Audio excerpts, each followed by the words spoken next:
Kitchen টেলসে ভীষণ সহজে হয়ে যাওয়া একটা চিকেন স্যালাড রেসিপি শেয়ার করছি, যেটা মেটাবলিজম বুস্ট করবে, ওভার ইটিং এর ক্রেভিংগুলোকে কন্ট্রোল করবে আর প্রচুর পরিমাণে ক্যালোরি বার্ন করতে তোমাদের সাহায্য করবে। তাই ওয়েট লস জার্নিতে যদি থাকো, এই চিকেন স্যালাডটি কিন্তু অবশ্যই ট্রাই করো। এটা লাঞ্চ বক্সে ক্যারি করার জন্য ভীষণই ইজি, আর এর হেলথ বেনিফিটস পুরো ভিডিও দেখতে থাকো।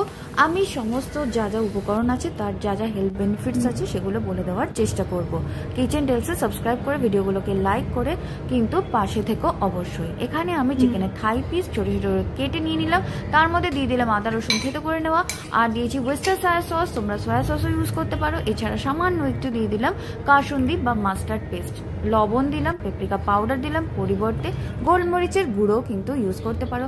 লেবুর রস দিচ্ছি, দিয়ে এটাকে ম্যারিনেট করে রেখে দিচ্ছি আধ ঘন্টার জন্য, তাহলে এনাফ, এর বেশি কোনো দরকার নেই। একটা বোলের মধ্যে নিয়ে নিলাম গাজর, বিনস, ব্রোকলি আর সুইট কর্ন। এখানে বেশ কিছুটা জল দিয়ে এটাকে মাইক্রো করে নেব 3 থেকে 4 মিনিটের জন্য, সামান্য একটু লবণ দিয়ে। তোমরা এটাকে গ্যাসে ব্লাঞ্চ করে নিতে পারো। দেখো টেক্সচারটা এরকম হবে, মানে পুরোপুরি বয়েল হয়ে নরম হবে না, সামান্য একটা ক্রাঞ্চ থাকবে। এইবার ওই জলটা কিন্তু ফেলবে না, ওটা কিন্তু ভেজিটেবল স্টক হিসেবে স্যুপে ইউজ করতে পারো। এখানে নিলাম লেটুস। লেটুস কিন্তু ভীষণ হেলদি, এতে প্রচুর পরিমাণে ভিটামিন এ রয়েছে, যেটা স্কিন বোনের হেলথের জন্য ভীষণ ভালো, হেয়ার হেলথের জন্য খুব ভালো। এছাড়া ফলেট রয়েছে, যেটা যাদের প্রেগনেন্সি জার্নিতে রয়েছে তাদের জন্য ভীষণ ভালো। এটাকে এইভাবে হাত দিয়ে ভেঙে মানে ছিঁড়ে জলের মধ্যে ভিজিয়ে রাখলে সামান্য একটা তিতকুটে ভাব অনেক সময় থাকে, সেটাও কিন্তু কেটে যায়।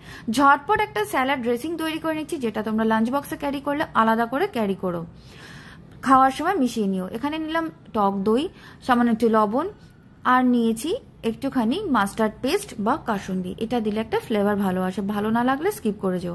সামান্য একটু টমেটো সস দিয়ে দিলাম আর ভালো করে মিশিয়ে নিলাম। এবার এটা পুরোপুরি তৈরি হয়ে গেছে। এর মধ্যে আর একটু ব্ল্যাক পেপার পাউডার আর দিয়ে দিলাম একটুখানি অলিভ অয়েল। এতে যেটা হবে, এটা ভীষণ হেলদি হবে আর টেস্টিও হবে, কারণ টেস্টি না হলে তো খেতে ভালো লাগবে না। তাই ওয়েট লস জার্নি কিন্তু বেশি দিন কন্টিনিউ করতে পারবে না, এরকম টেস্টি হলে রোজ রোজই কন্টিনিউ করতে পারবে। একটা প্যান সামান্য গরম করে দিয়ে দিলাম এক্সট্রা ভার্জিন অলিভ অয়েল, তার মধ্যে এই চিকেন পিস যেগুলো ম্যারিনেট করে রেখেছিলাম সেগুলো দিয়ে ওলট পালট করে একটুখানি ভালো করে ভেজে নেব, মানে গ্রিল করে নেব। এটা যদি ওভেনে করতে চাও 180 ডিগ্রিতে 30 মিনিটের জন্য করে নিও গ্রিল। এপিঠ ওপিঠ একবার উল্টে দিও। আর এবার এটা হতে থাকছে, সেই সময়তে আমি কিছু শসা নিয়েছি, টমেটো নিয়েছি, আর নিয়েছি কিছু কাঁচা পেঁপে, যেটা আমার কাছে সেদ্ধ করা ছিল। সেটা ব্যালেন্স ভীষণ দরকার হয়, স্বাদেরও ব্যালেন্স, হেলথেরও ব্যালেন্স। তাই আমি এখানে কিছু ফ্রুটস ইউজ করছি। সেটার মধ্যে নিলাম স্ট্রবেরি। স্ট্রবেরি ভীষণই ভালো হার্ট হেলথ, স্কিন হেলথ, এছাড়া ক্যান্সার প্রিভেন্ট করতে সাহায্য করে, ব্লাড সুগার লেভেলকে কন্ট্রোল রাখতেও সাহায্য করে। এইবার ওই সব কিছু উপকরণ একসাথে মেশানোর পালা। স্যালাড খাওয়াটা কিন্তু ভীষণই ইজি, কেননা অনেক কিছু উপকরণ একসাথে মিশিয়ে দিলেই হয়ে যায়। তবে হ্যাঁ, টেস্ট আর হেলথের ব্যালেন্স রাখাটা ভীষণ ইম্পর্টেন্ট। এখানে দেখো চিকেনগুলো ভালো করে গ্রিল হয়ে গেছে, একদম সফট হয়ে গেছে, আর ওপরে একটা ব্রাউন টেক্সচার এসে গেছে।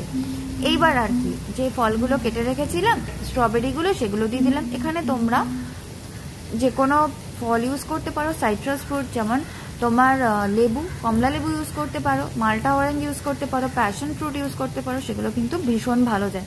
একটা স্বাদেরও ব্যালেন্স আসে, একটা টক মিষ্টির ব্যালেন্স এসে স্যালাডটাকে ভীষণ ইন্টারেস্টিং করে দেয়। আর এখানে দিচ্ছি ওয়ালনাট।